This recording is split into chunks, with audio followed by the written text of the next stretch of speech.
Hi guys, this is Ayush and you are watching #अजीब tech news.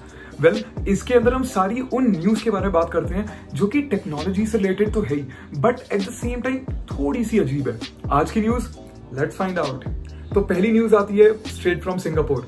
Singapore के अंदर robot dogs का use करा जा रहा है सोशल डिस्टेंसिंग मेंटेन करने के लिए। तो एक कंपनी है बोस्टन डायनामिक्स के नाम से, जो कि यूएसए बेस्ड कंपनी है और ये रोबोट्स मैन्युफैक्चर करती है। और लेट मी टेल यू, बहुत ही एडवांस काइंड ऑफ रोबोट्स। तो सिंगापुर के अंदर इसी के ही रोबोट डॉग्स यूज हो रहे हैं और वो पार्क्स के अंदर यूज हो रहे हैं, जहां पे कि वो गोल गोल चक्कर लगाते रहते हैं और वो देखते रहते हैं कि लोग आपस में सोशल डिस्टेंस मेंटेन कर रहे हैं या नहीं। अब इस पूरे रोबोट के अंदर अलग अलग सेंसर्स लगे हुए हैं, कैमरास लगे हुए हैं और लाउड स्पीकर भी लगा हुआ है। तो ये देखते हैं कि भाई लोग आसपास हैं, तो ये वहां पे उनके पास जाके ये लाउड स्पीकर से ये बोलता है कि आप लोग को सोशल डिस्टेंस मेंटेन करना चाहिए और आप थोड़े से दूर हो जाओ।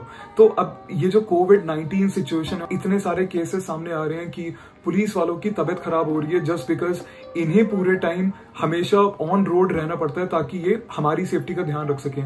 तो अब रोबोटिक्स यहाँ पे आई थिंक बहुत ही ज्यादा एक यूजफुल तरीका हो सकता है to prevent diseases at the same time, और हम लोगों को भी कंट्रोल में रख सकें। तो इन अ वे थोड़ा अजीब है बट बहुत अमेजिंग और फैसिनेटिंग भी। और हाँ, हमारा इंडिया भी कुछ पीछे नहीं है। अगर मैं चेन्नई की बात करूं तो वहां पे भी गवर्नमेंट और पुलिस ने मिलके एक रोबो कार बनाई है जो कि रिमोट कंट्रोल से चलती है। उसके अंदर क्या है कि अब ऐसे जो एरियाज हैं जहां पे कोरोना बिल्कुल ही आउट ऑफ द हैंड हो गया है, बिल्कुल ही सिचुएशन कंट्रोल नहीं हो रही है, और वहां पे अंदर पुलिस वालों को भेजना या डॉक्टर्स को भेजना बहुत ही ज्यादा डेंजरस हो सकता है। तो ऐसी जगहों पर ये रोबो कार्स जा सकती हैं और इसके अंदर 2 वे कम्युनिकेशन है। बोले तो कि अगर यहाँ पे गवर्नमेंट और पुलिस को कोई मैसेज देना है वहां के लोगों को, तो उसके अंदर लाउड स्पीकर्स हैं जिसकी आवाज बाकी सारे लोग सुन सकते हैं। और अगर लोगों को कुछ बोलना है तो इसके अंदर माइक्रोफोन्स हैं जिससे कि गवर्नमेंट और पुलिस यहाँ पे सुन सकती है। तो ये कितना फैसिनेटिंग है कि यार आज रोबोट्स इतने कैपेबल हैं। आई एम नॉट सेइंग कि बहुत ज्यादा एडवांस स्टेज पे पहुंच गए हैं, बट आज ये इतने ज्यादा कैपेबल हैं कि आज ये ह्यूमन लाइव्स सेव कर पा रहे हैं। तो again this is amazing. Second news of the day is about Samsung. तो सैमसंग एक नए वायरलेस ब्लूटूथ ईयरबड्स पे काम कर रहा है जो कि गैलेक्सी बड्स के नाम से काफी पॉपुलर है, बट इसी का ही एक नया मॉडल आ रहा है जो कि दिखने में कुछ ऐसा लगता है। आप एक बार इसकी इमेजेस चेकआउट करो। जैसे ये मेरे हिसाब से ऑनेस्टली ये राजमा जैसा लगता है, तो ये मुझे काफी वियर्ड लगा। एक सेकेंड आप वापस देखो, तो व्हाट डू यू थिंक, क्या ये राजमा जैसा लगता है? एनीवे, मेरे हिसाब से क्या है ना यार, डिजाइन जो है ना वो एक्वायर्ड टेस्ट होता है। आई मीन कि ये 2 फैक्टर्स पे डिपेंड करता है। नंबर 1 कि कंपनी उसे मार्केट कैसे कर रही है, और नंबर 2 आप वो कितनी बार रोजाना देख रहे हो। जैसे अब आप iPhone 11 Pro के बारे में ही सोच लो।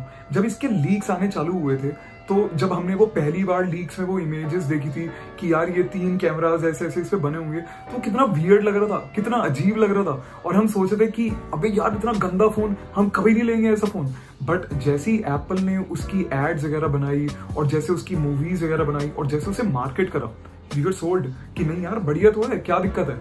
और फिर जैसे जैसे लोगों के हाथ में आने लगा और जब उसकी यूजेबिलिटी बढ़ी और जब आपने उसे अपने आसपास इंस्टाग्राम पे यहाँ वहां उसकी इमेजेस देखनी शुरू करी, तो आपको लगा नहीं सही तो है डिजाइन, क्या दिक्कत है इसमें। और जो एप्पल लवर्स हैं वो लेने भी चले गए। तो अगेन जो भी हो, एनीवे जो मर्जी केस हो, ये राजमा मैं तो अपने कान में कभी नहीं लगाने वाला। ये जैसे मर्जी मार्केट होता रहे। So what do you think about this, मुझे नीचे जरूर बताना। अब तीसरी न्यूज आती है अबाउट कैसे दिल्ली पुलिस टेक्नोलॉजी का यूज कर रही है टू फाइंड पीपल जो कि प्रोटेस्ट कर रहे हैं। तो 2018 में दिल्ली पुलिस ने एक सॉफ्टवेयर अडॉप्ट कर रहा था जिसका नाम है AFRS, बोले तो ऑटोमेटेड फेशियल रिकॉग्निशन सिस्टम।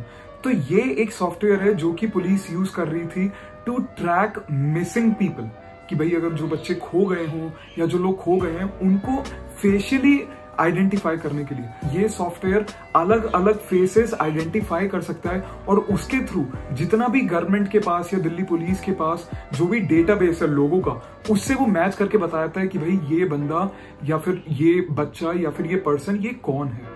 तो अब दिल्ली पुलिस ने क्या करना चालू करा, अब आपको पता है पिछले साल जितने भी ये प्रोटेस्ट हुए हैं दुनिया भर के और अलग अलग चीजें हो रही है, पूरे देश में अनरेस्ट है, तो अब पुलिस ने क्या करना शुरू करा कि अब वो लोगों को ना रिकॉर्ड कर रही है थ्रू वीडियोस, बेशक वो कैम कॉर्डर्स हों या फिर वो ड्रोन्स हो, वो अलग अलग तरीके से जो प्रोटेस्टर्स हैं उनकी एक्टिविटीज को वो रिकॉर्ड कर रही है, उनकी वीडियोस शूट कर रही है।